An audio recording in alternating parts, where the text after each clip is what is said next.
মেমারিতে তৃণমূল বাঁচাও কমিটির পোস্টার ঘিরে তোলপাড় রাজনৈতিক মহলে। তৃণমূল বাঁচাও কমিটি জনসাধারণের স্বার্থে 17টি বিষয় জানার দরকার বলে পোস্টার আকারে তুলে ধরা হয়েছে।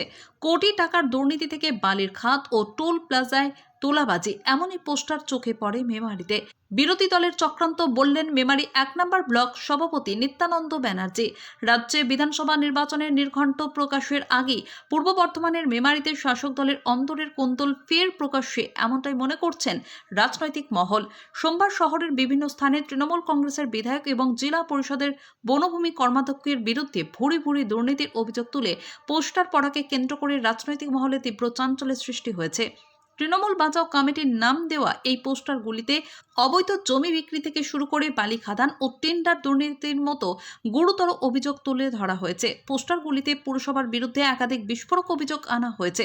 অভিযোগগুলির মধ্যে অন্যতম হল পুরসভার চেকপোস্টের ঘর লক্ষাধিক টাকায় বিক্রি, টেন্ডার ছাড়াই রাতের অন্ধকারে শহরের গাছ কেটে ফেলা এবং সংখ্যালঘু তহবিলের টাকায় নির্মিত আরবান মার্কেটের দোকান বন্টনের চরম অনিয়ম।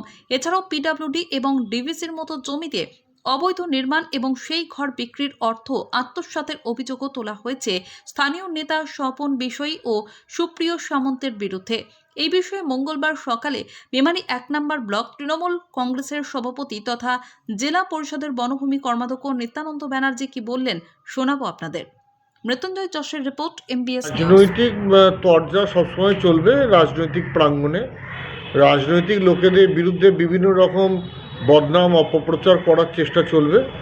আমি মনে করি যে মেমারির মানুষ জানে, মেমারির জনগণ জানে কে কেমন।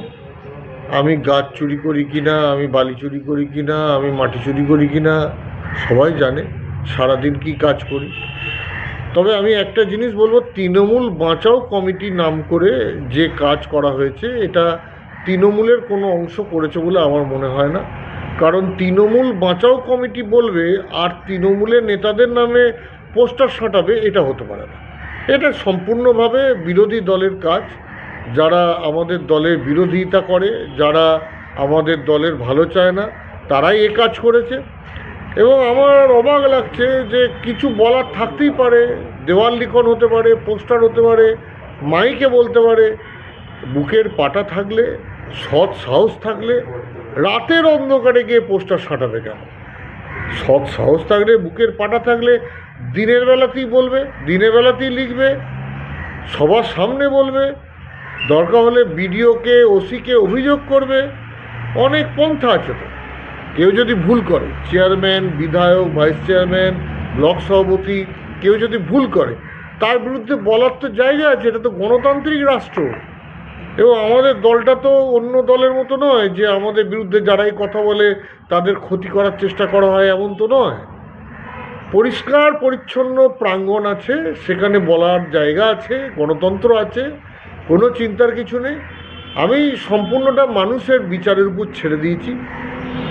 মানুষ বিচার করবে কে কেমন, যে কাজটা করেছে সে ঠিক করেছে কি অন্যায় করেছে।